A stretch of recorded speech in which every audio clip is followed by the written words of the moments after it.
Olá, vou aproveitar esse momento de retorno de viagem para falar um pouco sobre as coisas que aconteceram em a cabeça das minhas mães. E aqui é Cláudia Pedral Sena para vocês, falando sobre o FAC, que é a nossa Família Construindo Comportamento, e essa semana eu tive muito retorno sobre isso, a importância disso, na verdade, e as dúvidas mais frequentes. Eu dou assessoria no interior e eu recebi muitas mães. É lá que eu faço muito trabalho de orientação, que é exatamente a proposta do nosso FAC, orientar os pais. E eu tive muitos retornos, como vocês viram, em relação àquela mãe que deu aquele depoimento, foi muito legal. E as outras mães também que eu recebo lá no dia a dia na assessoria. E assim, o quanto a gente está vivendo um trabalho, né? O quanto a gente está vendo um complexo de disfunções executivas. Quando eu falo aqui do aplicativo do não, e eu falo sobre a função executiva, eu explico sobre as habilidades que é do cérebro, que são as funções executivas, onde elas organizam todo o processo cerebral. E quantas crianças estão chegando com diagnóstico e que antes da gente pensar exatamente nesse diagnóstico, a gente vê um complexo da função executiva desorganizada. Então, se a gente fosse pensar, na verdade, em um diagnóstico, seria disfunção executiva. Ele estaria com alterações nas funções. E o que causaria tudo isso? Causaria exatamente esse processo de resistência do não, porque não foi baixado o aplicativo do não foi startado esse processo que precisa ser, na verdade, ser baixado, né? Ou na verdade, sistematizar para o corpo tudo isso. Então, a gente tem o nosso primeiro problema. Automaticamente, a falta de inibição, a falta do comportamento compulsivo e também impulsivo, sem esse complexo inibitório ter acontecido, leva a criança a uns desatinos. E também leva a choros, birras, leva a um comportamento inadequado, muitas vezes agressivo, e vai se tornando ao longo da vida, o que é extremamente preocupante.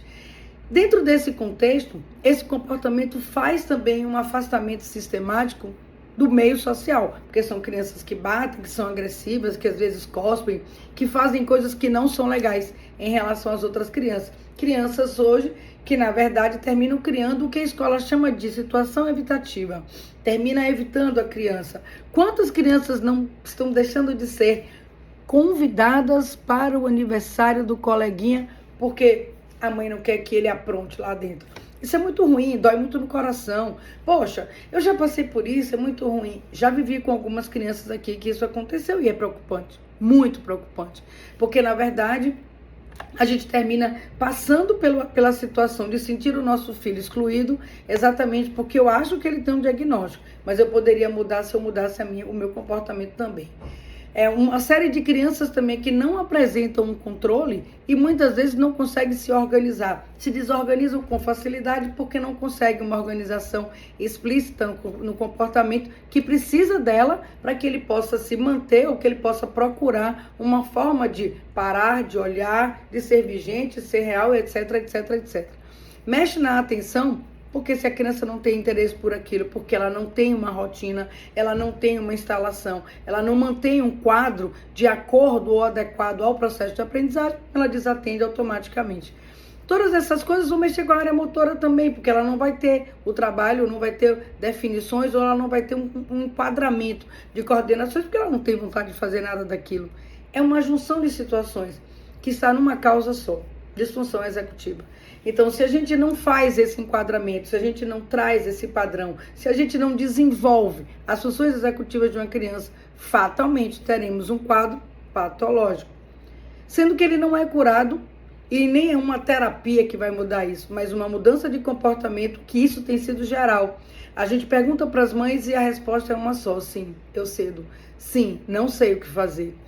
Sim, eu não sei para que lado eu vou. Por favor, me ajude, porque eu não consigo controlar meu filho. Sim, é porque ele quer e eu não sei o que dizer. Não, não sei dizer não. E etc, etc, etc. E tem isso que eu tenho ouvido muito das mães. Cada uma dessas coisinhas gera na criança sentimentos de, sim, grande frustração, porque acha que não é o escolhido ou amado pela mãe. Ao contrário do que a mãe está querendo ser amada, ele não se sente porque a mãe o faz de alguma forma longe dela, porque quer que ele pare de chorar, deixa, dá. E tudo isso a criança sente como se ele estivesse sendo rejeitado. É uma somatória de situações que levam a um quadro patológico, tanto da criança como da família. Um adoecimento geral. Qual é a minha proposta? Vamos parar de adoecer e vamos começar a colocar em prática o que é de real. FAQ.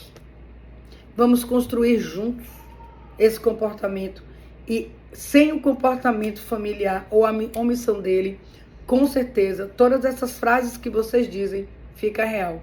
Mas famílias, não apostem no futuro, porque a criança não cresce para aprender. Ela cresce aprendendo. Beijo no coração.